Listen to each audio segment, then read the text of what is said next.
Hello student, today we are talking about that solubility. Solubility, it means whenever we are dissolving any type of the substance in any other type of the solvent, that is just known as the solubility. In that condition we can say a solute. Solute, it means any type of the substance which is the less than in amount. A solute can easily dissolve in the given amount of the solvent, that is its solubility. And we can write here solute maximum amount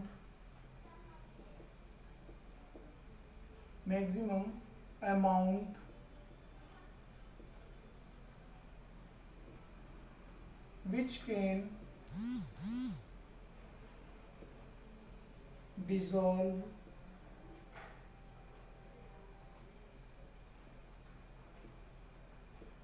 in given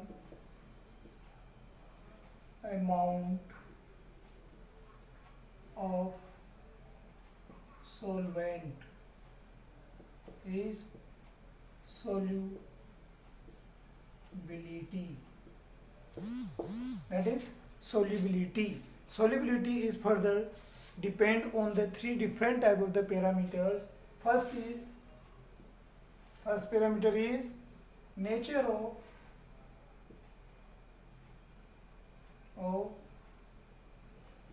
solute and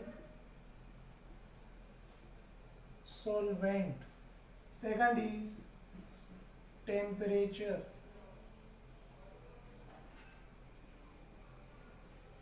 Third is pressure. These are the few parameters which is affect the solubility of solute in any state, in any type of solution. Then after, if you are using that another topic point for the solubility, with that is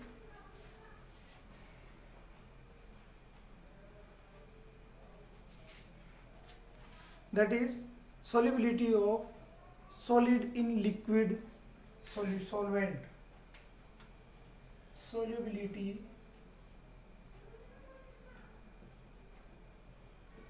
of solid in liquid solution. Solid in liquid solution. If we are talking about the example of the solid in liquid, which example can we use for solid and liquid? That is, the example is salt NaCl plus water. It means it's a example of liquid in solid in liquid. Then if we are using the another, in that condition, if we are talking about that the substance of the different type of in nature is present, like that anthracene,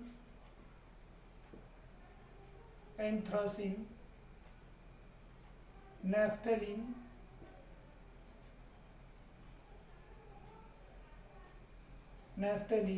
the both substances are not dissolved in water, not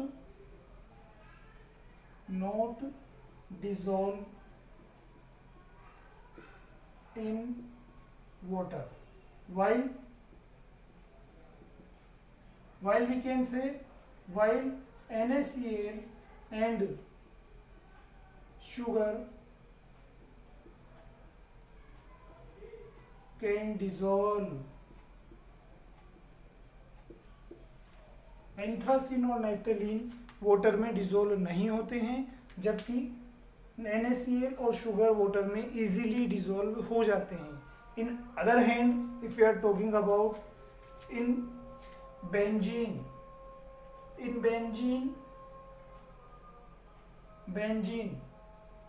anthracene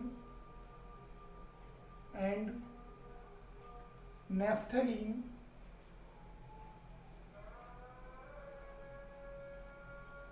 is easily dissolve, while NaCl and sugar not dissolve. In the same condition, if you are talking about that some substances are polar and some are non-polar, in that case, if we are writing here that the polar substance, polar solute can dissolve in polar solvent, while non-polar solute can dissolve in non-polar solvent. It means polar substance solute होगा तो वो केवल only polar solvent में ही dissolve हो सकता है, while non polar solute non polar solvent में ही dissolve हो सकता है। इट मीन्स हमने यहाँ पर क्या देखा, that is organic anthracene and the naphthalene is not dissolve in inorganic water, while the NaCl and sugar are easily dissolve in water. At the same condition हम ऑर्गेनिक सब्सटेंस लेते हैं, the benzene is the organic solvent, and in that condition the anthracene and naphthalene can easily dissolve in organic solvent, while that NaCl and sugar is not dissolved in organic solvent. At that condition, at same condition, polar substance can not dissolve in non-polar, while the non-polar can dissolve in polar substance. मतलब यहाँ पर हम क्या बात कर रहे हैं, polar solute जो होगा सब्सटेंस होगा वो नॉन पोलर सब्सटेंस में डिसॉल्व नहीं हो सकता है, जबकि नॉन पोलर सब्सटेंस सॉल्वेंट में इजीली डिसॉल्व हो जाता है। तो इस कंडीशन में हम यहाँ पर एक ये लिख सकते हैं, just like that the like dissolve like. It means like dissolve like, इसका मतलब क्या होता है, लाइक डिसॉल्व लाइक, सामान को डिसॉल्व कर सकता है। It means the same type of the nature, if the solvent and solute has the same type of nature, then can easily dissolve in each other, while the others are not able to dissolve in other nature substance. Because of we are just now talking about that, previously talking about that the nature of solvent and solute is also affect its solubility, that is the main basic regions.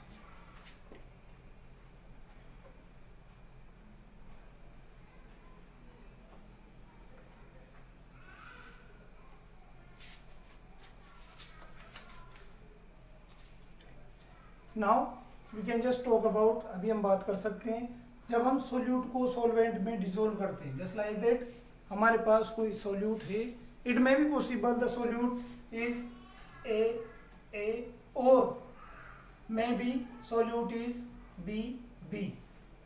जब हम इन दोनों को ही, that means it's solute and this one is solvent, अगर हम इन दोनों को मिक्स कर देते हैं, then process is just change, that is A and B, that is solution. In that condition अगर हम सब्सटेंस को, सोल्यूट को सॉल्वेंट में डिसॉल्व करते हैं तो हमें एक सॉल्यूशन यहाँ पर मिल जाता है। जब हमें सॉल्यूशन मिल रहा है तो इस प्रोसेस में क्या हो रहा है हम देखते हैं यहाँ पर, in this process we can just observe that A and B can dissolve, AA can dissolve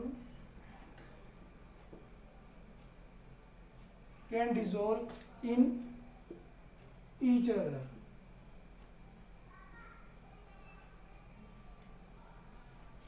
Why we are talking about each other? Because solute can easily dissolve in solvent or solvent can easily grasp the solute. In this condition, A, substance A which is solute also can be just easily relieving its atoms. Substance A जो होगा वो अपने atoms को solvent में जाने के बाद easily release कर सकता है। तो जब इजीली रिलीज कर सकता है तो वहां पर जो प्रोसेस होगी, that process is known as dissolution. What is the meaning of dissolution? Dissolution क्या होता है? कोई सब्सटेंस सोल्यूट जब सॉल्यूशन में मिक्स करते हैं, सॉल्वेंट में मिक्स करते हैं, तो वो अपने एटम्स में, मॉलिक्यूल्स में डिवाइड हो जाता है। उसकी वजह से क्या हो जाएगा? उसका कॉन्सेंट्रेशन सॉल्यूशन में बढ़ जाएगा, releasing it's molecules in solvent में and increase its concentration, that is dissolution.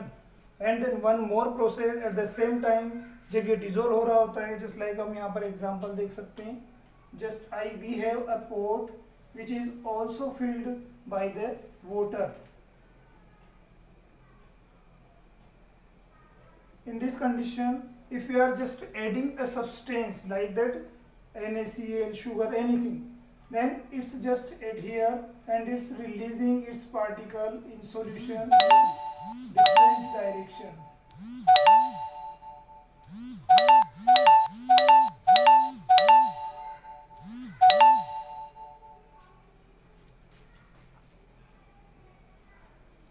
At different direction. In this condition, if the direction is different, then the number of molecules are just releasing in the solution, so that it can be just present at here and increasing in the concentration of the solute. In the sense that process is known as the dissolution. And other process we can write here, that is crystallization.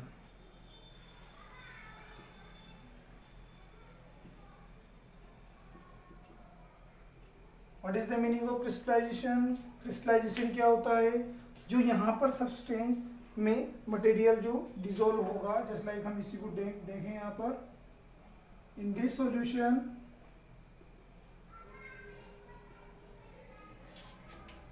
solute is just distributed at all the part of the solution and all the atoms are just getting settled down and then it is just convert in the form of the crystal.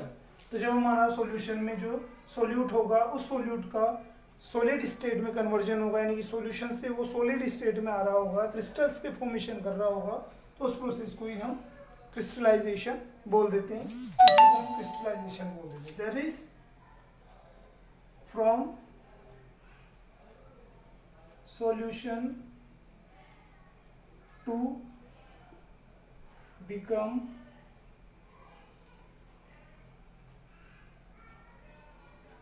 crystal by solute is crystallization।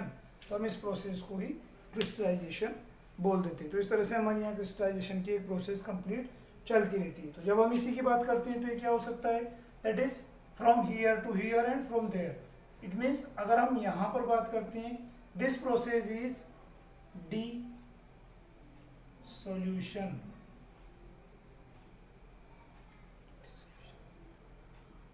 and that process is crystallization और dissolution। तो ये हमारे दोनों ही processes अलग अलग हो जाते हैं। इस तरह से हम इनको इजीली कंप्लीट कर सकते हैं। देन आफ्टर हम कुछ दूसरा टॉपिक देखते हैं, effect of temperature and pressure. Next topic की हम बात करते हैं, that is effect of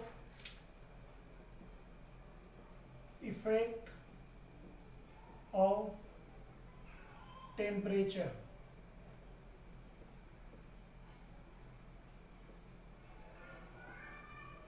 We are just talking about that solid in liquid. At that condition, the temperature is again in another parameter which is affect the solubility of the solid substance. How to substance? Whenever we are increasing the temperature, if temperature is increased, then solubility is increase. जब temperature हम बढ़ाते हैं तो solubility भी solid की वहां पर बढ़ जाती है. अगर हम टेम्परेचर कम करते हैं, if temperature is decrease, then solubility is decrease. जब हम इक्विलिब्रियम की बात करते हैं, जब इस कंडीशन में क्रिस्टलाइजेशन और डिसोल्यूशन प्रोसेस सिमिलरली चल रही होती है, एक साथ हो रही है, तो उस कंडीशन में अगर हम सॉल्युबिलिटी की बात कर रहे होते हैं तो एक डायनेमिक इक्विलिब्रियम बना होता है. जब उसकी बात करें तो जब डायनेमिक इक्विलिब्रियम होगा तो वो डायनेमिक इक्विलिब्रियम ली-चार्टियर्स प्रिंसिपल को फॉलो करता है. Le Chatelier's principle, that is ली-चार्टियर्स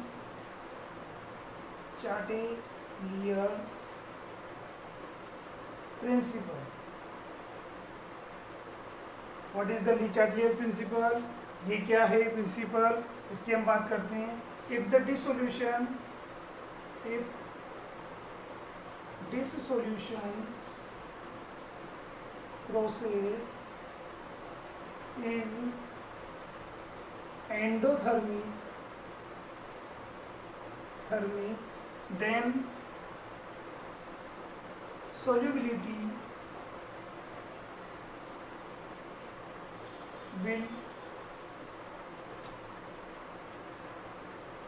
increase with rise in temperature.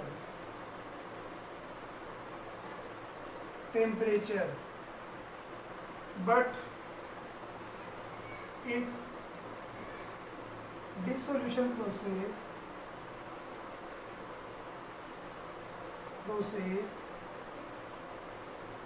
is exothermic,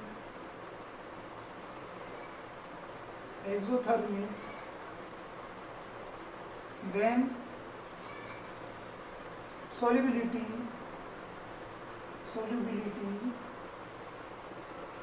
is decrease.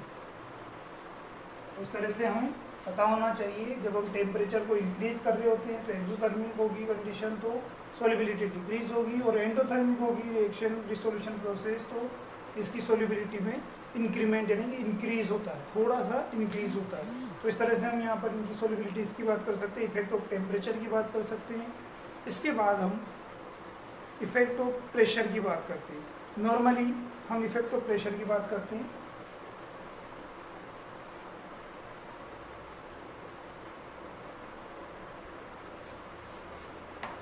जब हम इफेक्ट ऑफ प्रेशर की बात करते हैं तो नॉर्मली हमें पता है that the solid and liquid दोनों ही हाईली इनकम्प्रेसिबल होते हैं. जब ये दोनों ही हाईली इनकम्प्रेसिबल होंगे तो हम अगर प्रेशर इस पर अप्लाई करते हैं तो यहाँ पर बहुत ज़्यादा कंप्रेसिबिलिटी नहीं होती है. In that condition with the pressure, effect of pressure,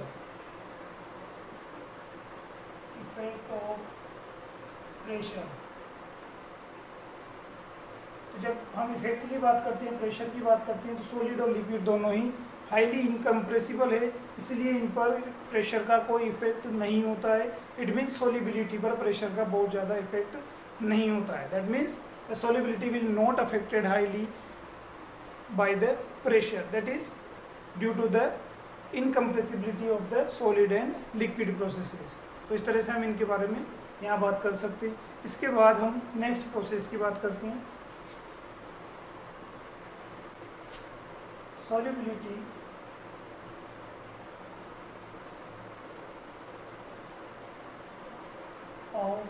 gas in liquid. Generally we know, normally हमें पता है जब हम गैसेस के बारे में बात करते हैं तो ये लिक्विड में इजीली डिसॉल्व हो जाती है। जस्ट लाइक हम एग्जांपल ले सकते हैं oxygen which is dissolve in the water. Just oxygen is dissolve in water. हम इसके बारे में बात क्यों कर रहे हैं? Because in aquatic animals, in aquatic region बहुत सारे एनिमल्स वहाँ पर होते हैं जो अपनी खुद की रेस्पायरेशन के लिए इस ऑक्सीजन का ही यूटिलाइजेशन करते हैं। It means oxygen is also dissolve in the water bodies. And if we are talking about the another example, just like the HCl gas is highly soluble in water. तो ये कुछ examples हैं जिनसे हमें पता चलेगा कि ये गैसेस काफ़ी सोल्यूबल होती है। अब जब हम इन गैसेस के बारे में बात करते हैं तो ये गैसेस सोल्यूबल होती है, तो हमें इसके बारे में कैसे पता चलेगा? जस्ट सपोज हम एक प्रैक्टिकली एक एक्सपेरिमेंट करके देखते हैं। हमारे पास एक पॉट है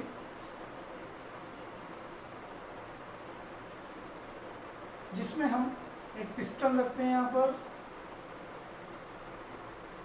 पिस्टन, इस पिस्टन पर हम यहाँ वेट रखते हैं W1। अब इस पिस्टन को जब हम यहाँ रख रहे हैं तो इसके बाद में यहाँ पर हमारे पास एक लिक्विड होगा। लिक्विड में भी पॉसिबल, हम लिक्विड को वाटर भी ले सकते हैं या कुछ अदर भी यूज कर सकते हैं। इसके अलावा हमारे पास ये जो रीजन, रिमेनिंग रीजन जो होगा, यहाँ पर काफ़ी सारी एयर हो सकती है, just like this type of that. अब जब हम यहाँ देखें हमें पता चलेगा, we just observe here that the piston at here, if you are pressing it, क्या हो जाएगा? In the between the both cases gas का सॉल्यूशन में डिसॉल्व होना भी प्रोसेस में कंटिन्यूस रहता है और साथ ही वापस वेपराइज होना भी यहाँ पर प्रोसेसेस में रहता है। बट अगर हम अदर देखें तो कोई दूसरा पोर्ट देखते हैं, हम इसका वेट इंक्रीज कर देते हैं। अगर हम इसका वेट इंक्रीज कर देंगे तो अब हमारा पिस्टन थोड़ा सा शिफ्ट हो जाएगा। ये पिस्टन शिफ्ट हो रहा है तो इसका क्या इफेक्ट होगा सॉल्यूशन पर या गैसेस पर और वाटर पर? W1, W2, W3, इस पर हम बात करते हैं। अब यहाँ पर हमारे पास जो गैसेस थी वो काफ़ी ज़्यादा कंडेंस हो जाएगी। इट मीन्स यहाँ पर उनकी saturation, concentration of gas is increase हो जाएगा। और जो हमारा लिक्विड होगा उस लिक्विड की surface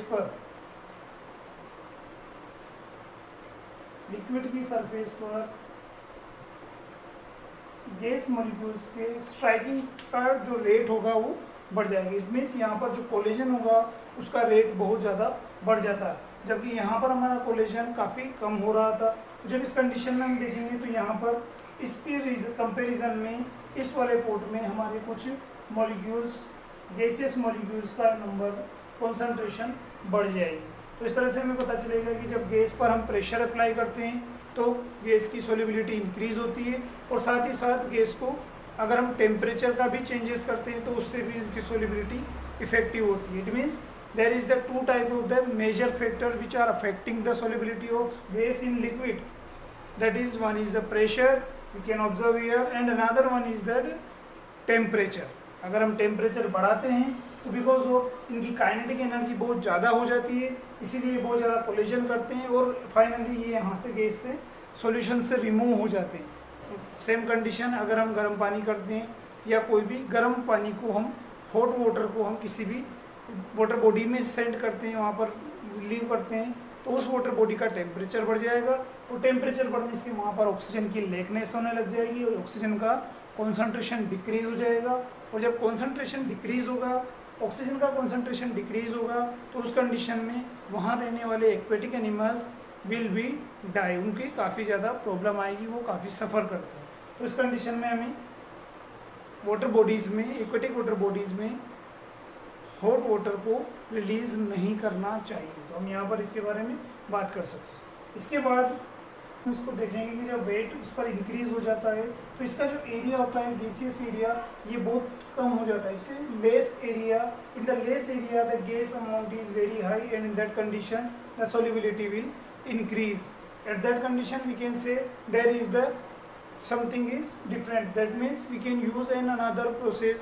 Firstly, the Henry observed about that process, and according to Henry give us idea that the solubility of gas in liquid, we can just say that the solubility of a gas in liquid is directly proportional to their mole fraction, or we can say any other, just like that the solubility of a gas in liquid is directly proportional to the partial pressure of the gas present above on the surface. It means हम यहाँ पर क्या use कर सकते हैं, हम यहाँ पर देख सकते हैं that according to Henry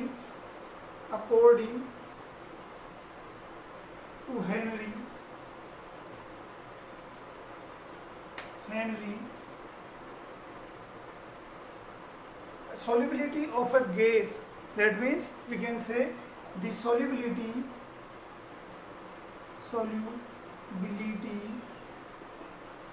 of a gas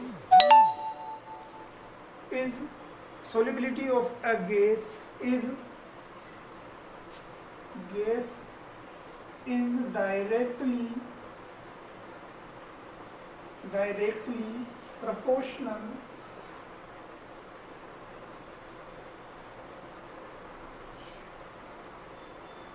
directly proportional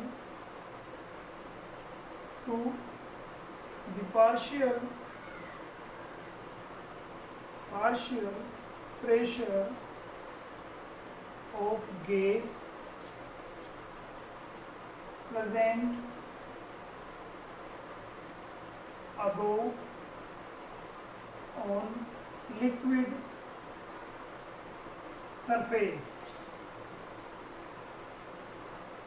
तो इस तरह से हम यहाँ पर इसकी गैस की सॉल्युबिलिटी के बारे में इजीली कैलकुलेट कर सकते हैं। तो हमें पता चलेगा कि गैस की सॉल्युबिलिटी इंक्रीज हो जाती है। क्यों इंक्रीज हो रही है? क्योंकि जब हमने प्रीवियसली लिया था तो पोर्ट में काफ़ी सारा स्पेस था जिसमें हमने गैस भरी हुई थी, फिल की हुई थी। देन आफ्टर हमने यहाँ पर थोड़ा सा वेट रखा।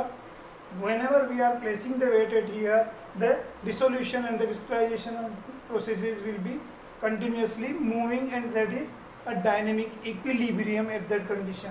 And then after we are increasing the weight, increasing the pressure over the surface of the gas, then the area of the gas is just reduced, and then in that condition the gas is so much condensed in condition, and then apply the pressure on the surface of water. ये surface water surface पर pressure को apply करती है। तो जितना इसकी solubility होगी, gas की इस वाटर में जितनी सोलिबिलिटी होगी वो किसके अकॉर्डिंग होगी? That is according to that is proportional to the partial pressure of gas. तो इस तरह से हमें यहाँ गैस की पार्शियल प्रेशर के बारे में पता चलेगा। जब हम इस तरह से इसके पार्शियल प्रेशर की बात करते हैं तो हमें ये भी पता होना चाहिए कि ये पार्शियल प्रेशर के बारे में बात कर रहे हैं तो हमें इसके लिए फॉर्मूला देना चाहिए। That is according to the Henry the partial pressure is just proportional to the x। अब यहाँ हमें x मिल रहा है तो ये x इसके अकॉर्डिंग होगा पार्शियल प्रेशर के। Why the x we are using? Because the soluble amount of the gas in water in liquid, that is x, and the pressure is on the surface of the liquid। Surface पर, liquid की surface पर जो pressure होगा that is partial pressure, और जो इसमें amount dissolve हो रहा है वही अमाउंट यहाँ हम उसको यूज़ करेंगे। तो इस तरह से यहाँ हमें पार्शियल प्रेशर के बारे में कुछ पता चलता है। इसके बाद भी एक अदर साइंटिस्ट थे that is Dalton. According to Dalton the mole fraction of gas, according to Dalton the mole fraction of gas of solution is directly proportional to the P for partial pressure. We can write here according to Dalton, the solubility of gas in liquid is directly proportional to the partial pressure of gas, or we can say that the mole fraction also, according to the Henry, we are just talking about the solubility is directly proportional to the partial pressure. But now we are talking about the Dalton, and in that condition Dalton just asked to us that the mole fraction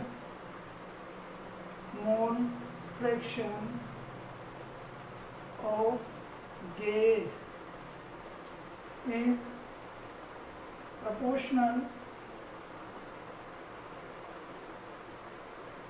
to the pressure. जब हम यहाँ पर mole fraction की बात करते हैं तो वो सीधा अकॉर्डिंग उठ जाता है उसके प्रेशर के. जितना mole fraction, it means x, that is dissolved amount of in liquid in solution of gas, that is mole fraction is proportional to the pressure. In that condition अगर हम इस तरह का इसकी बात करते हैं तो हमें पता चलेगा कि पार्शियल प्रेशर के अकॉर्डिंग ही यहाँ पर हमें कुछ गैसेस का सॉल्युबिलिटी का आइडिया मिलता है. इसके बाद अगर हम बात करते हैं तो जस्ट हमारे पास सॉल्युबिलिटी है, पार्शियल प्रेशर है और उसका मोल फ्रैक्शन है. तो ये जो फॉर्मूला हमें मिल रहा है हम इसी में से साइन को चेंज कर सकते हैं. That is P is just equal to KHX. It means the proportional sign is just equal to the Henry constant. According to this the partial pressure of a gas is just equal to the Henry constant and mole fraction. तो जब इनके according हमें इनका mole fraction के according partial pressure मिलता है तो हमें पता चलेगा कि ये गैसेस किस तरह की होती है. इसके बाद अगर हम पार्शियल प्रेशर और मोल फ्रैक्शन में एक प्लॉट बनाने की कोशिश करते हैं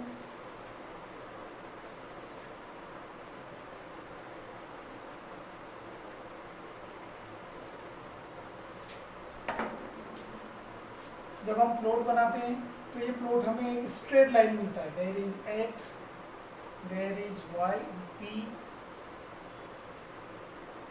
and there one is a plot. तो इस तरह से हमें एक प्लॉट मिलता है जो कि स्ट्रेट लाइन होता है, जिससे हमें पता चलेगा कि सॉल्युबिलिटी पार्शियल प्रेशर और मोल फ्रैक्शन के अकॉर्डिंग ही इंक्रीज होती है, बढ़ते हैं. जितनी सॉल्युबिलिटी होगी उसी के अकॉर्डिंग यहाँ पर pressure, we can say just जितना प्रेशर बढ़ेगा मोल फ्रैक्शन भी उतना ही बढ़ेगा. इट मीन्स सॉल्युबिलिटी भी इतनी ही बढ़ेगी. जैसे सपोज अगर पार्शियल प्रेशर इतना है तो सॉल्युबिलिटी भी इतनी ही होगी, मोल फ्रैक्शन इतना ही होगा, इतनी सॉल्युबिलिटी भी कम ही होगी. अगर पार्शियल प्रेशर इतना है तो 100% इसकी मोल फ्रैक्शन बढ़ेगा और सॉल्युबिलिटी भी इसकी इंक्रीज हो जाएगी. It means the partial pressure and the solubility mole fraction is have the linear curve. तो इस तरह से हमें यहाँ पर कर्व मिलता है. इसके बाद अगर हम बात करते हैं पार्शियल प्रेशर की तो नॉर्मली अभी हमने थोड़ी देर पहले बात की थी, एक्वाटिक एनिमल्स के पास बहुत सारी ऑक्सीजन नहीं होती है बिकॉज वो एनवायरनमेंट में नहीं होते हैं. तो जो वाटर में जो गैस पहले से ही डिज़ोल्व होती है, ऑक्सीजन जो डिज़ोल्व होती है वो अकॉर्डिंग टू दिस फॉर्मूला में पता चलता है कितनी होगी. उसी पर डिपेंड करते हैं सारे एक्वाटिक एनिमल खुद को सर्वाइव करने के लिए.